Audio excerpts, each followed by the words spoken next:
Assalamualaikum warahmatullahi wabarakatuh. Selamat datang kembali di Sinobar Bareng, podcastnya para pelaku UKM Jawa Timur. Di episode kali ini kita akan berbicara tentang sebuah seni yang bukan hanya indah tapi juga fungsional. Jadi pernah nggak sih kita ngebayangin sepatu yang kita pakai sehari-hari itu bisa menjadi kanvas seni yang unik dan personal. Nah, hari ini kita mengenal lebih dekat seseorang yang ada di balik sepatu yang unik banget dan indah sekali lukisannya. Beliau adalah seorang pengusaha kreatif di balik bisnis sepatu painting yang saat ini banyak digandrungi oleh anak muda. Dan bagaimana ceritanya, seperti apa tantangannya, dan bagaimana sih seni ini bisa menjadi peluang bisnis yang menarik. Yuk kita langsung aja ngobrol dengan pengusaha sepatu painting Ahmadani. Nasma Armadani. Nah, di depan saya ini sudah ada Ibu siapa? Nasma Armadani. Ibu Nasma Armadani. Nama UKM-nya Donadani Painting Shoes. Oke, selamat datang Bu Nasma. Saya panggilnya Bu Nasma ya.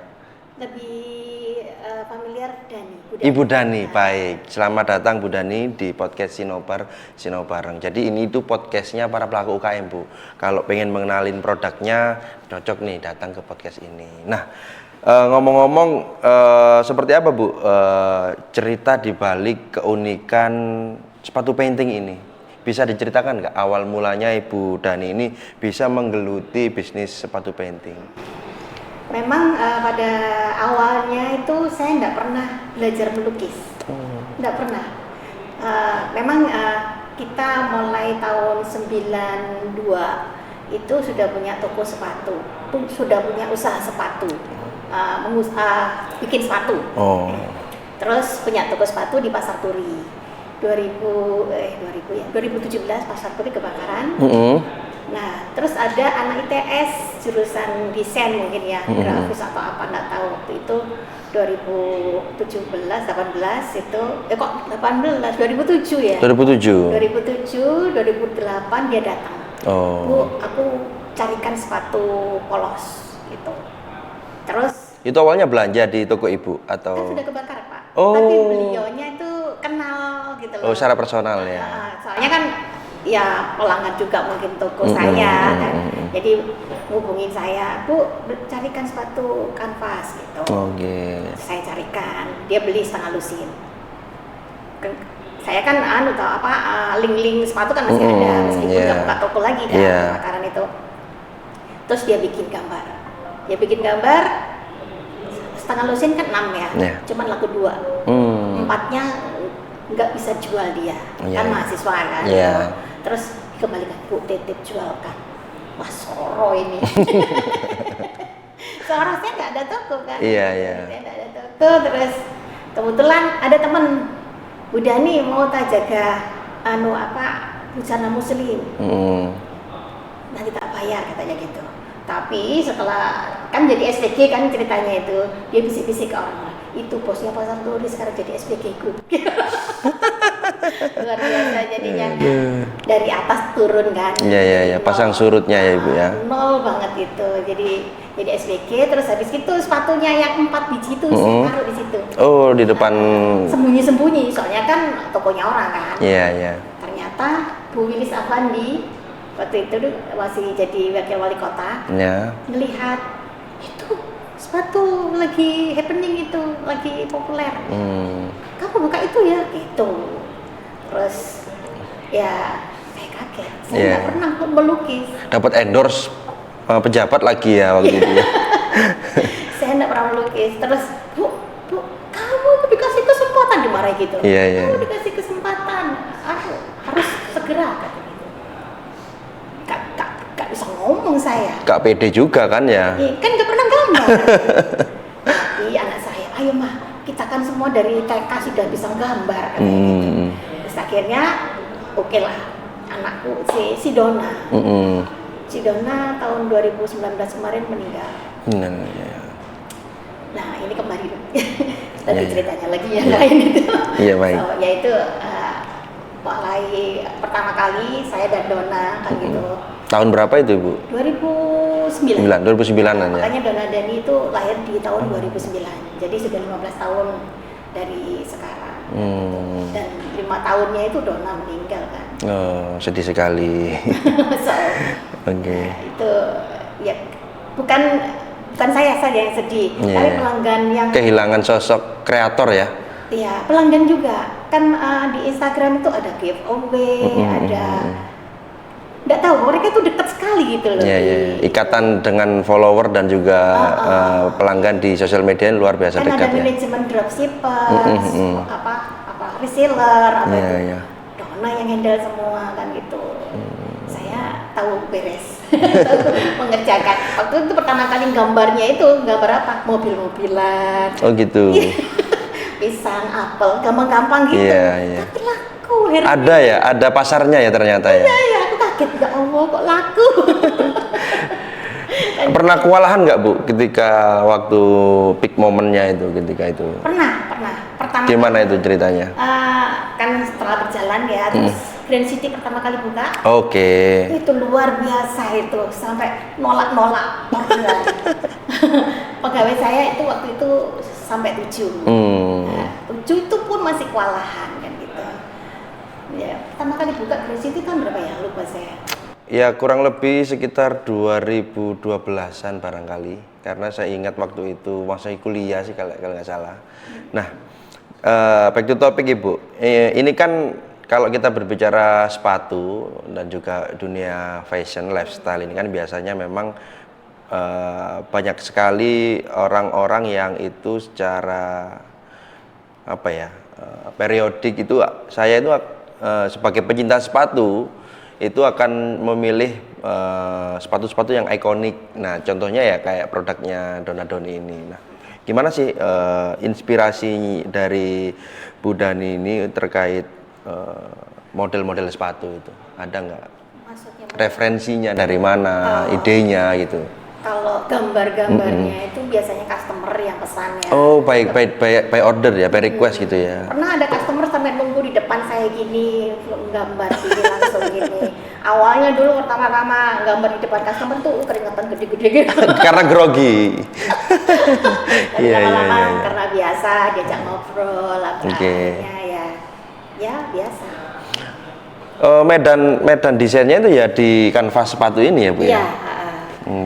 Ya, kayak gitu. Nah untuk ini Sobat KUKM ini salah satu contoh yang sudah di painting oleh Bu Dani.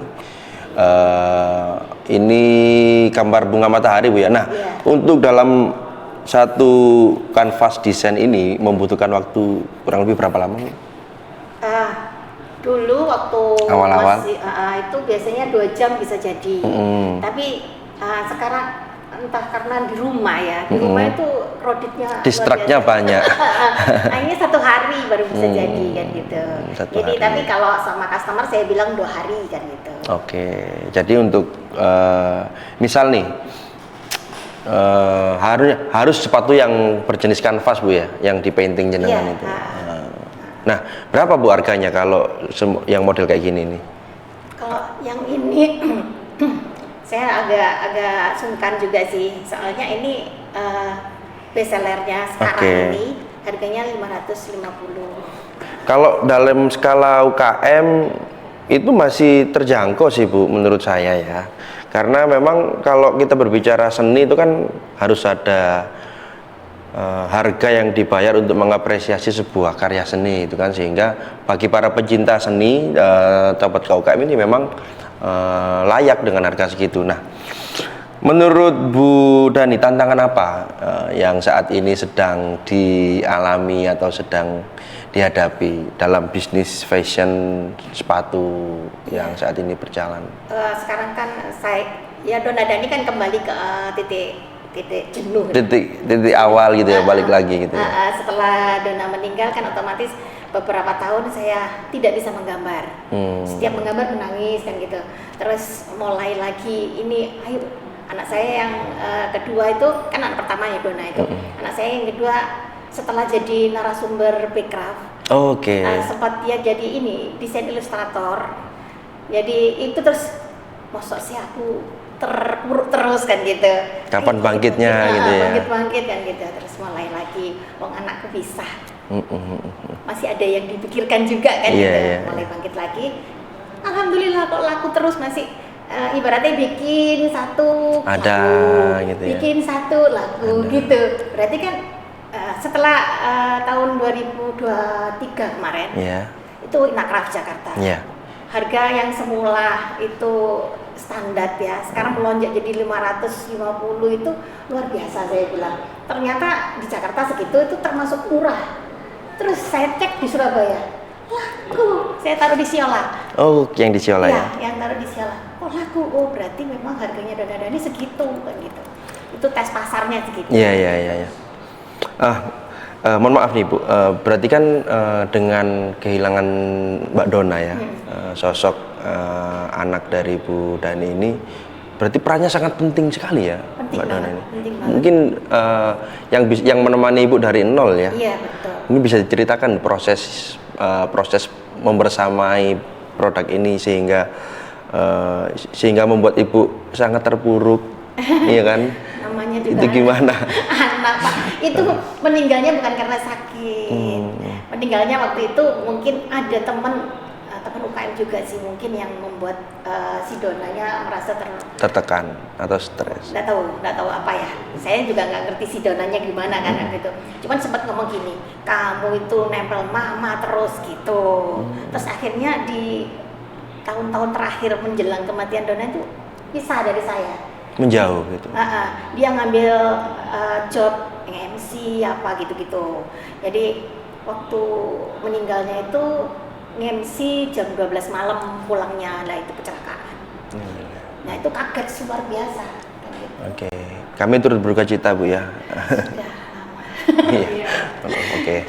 Minta doanya aja. Iya, baik teman-teman, kita doakan semoga Mbak Dona bisa mendapatkan tempat terbaik di sisi Allah Subhanahu wa taala. Oke. Nah, dari fase keterpurukan Bu Dhani ini kan pasti mengalami apa ya istilahnya, orang yang berusaha untuk bangkit. Nah, yang diceritakan oleh Bu Dhani tadi bahwa ada sosok adiknya Mbak Dona yang mendorong Bu Dhani untuk kembali bangkit. Nah, langkah yang akan diambil ke depan ini kira-kira apa, Bu? Kalau anak laki itu kan memang beda dengan anak perempuan ya. Anak laki kan nanti tanggung jawabnya luar biasa. Kalau anak perempuan kan bisa bantu mamanya, ini bisa kan gitu. Menemani sehari-hari nempel gitu Bu ya. Bisa. Kalau anak laki kan nanti kelak pasti ada istrinya dan sebagainya kan itu. Terus tadi yang ditanyakan poinnya apa ya?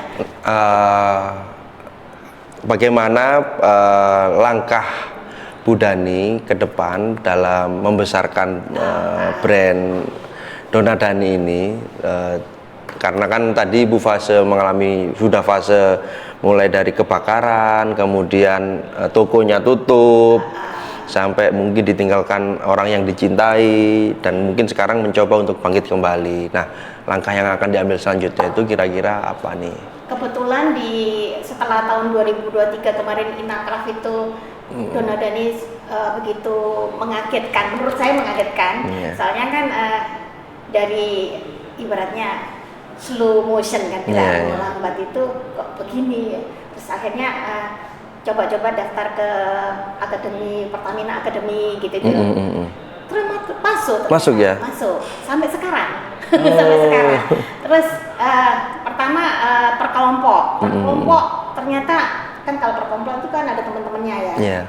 Ada temennya ini yang gandoli akhirnya gagal di perkelompok. Akhirnya yang sendirian itu sampai sekarang masih masuk. Justru karena sendiri.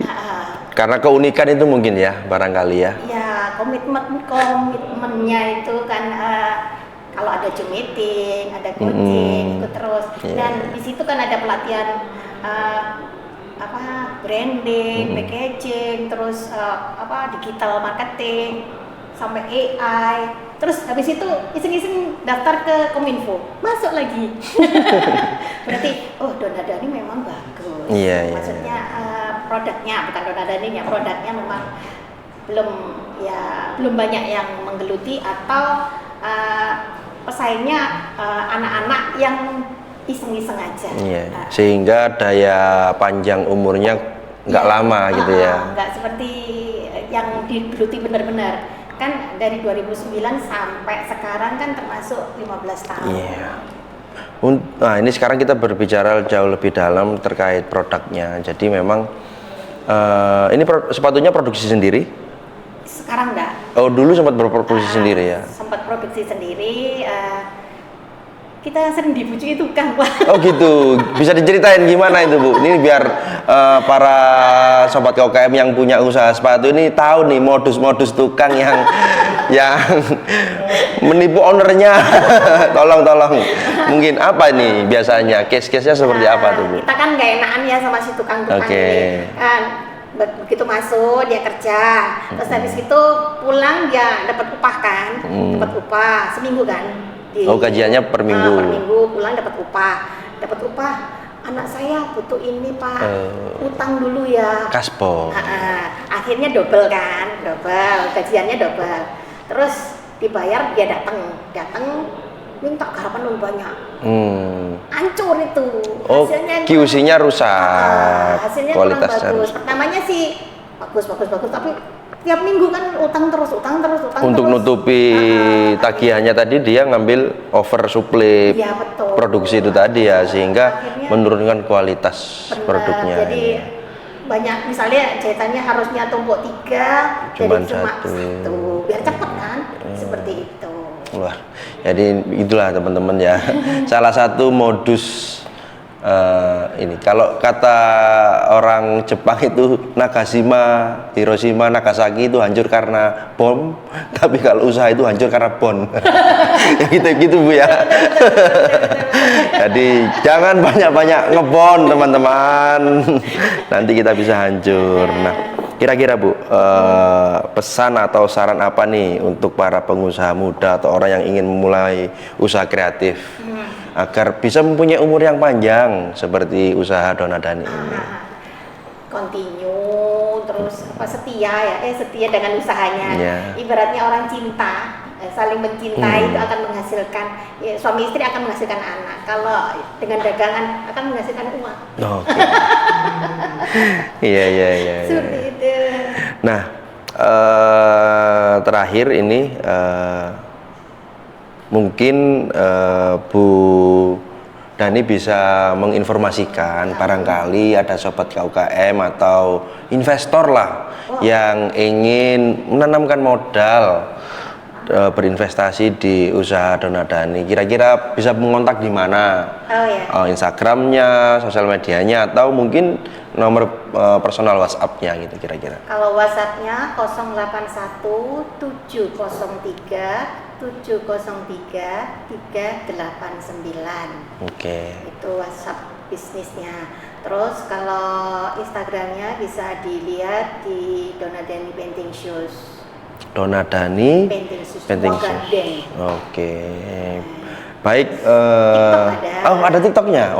Apa TikToknya? Dona Dani Kingdom. Terus Shopee ada Dona Dani Kingdom. Topet ada Dona Dani Kingdom. Produknya sudah ada di sana ya? Sudah ada. Cuman belum banyak. Soalnya baru mulai dari hasil pelatihan Pertamina Academy ini. Kemarin ya.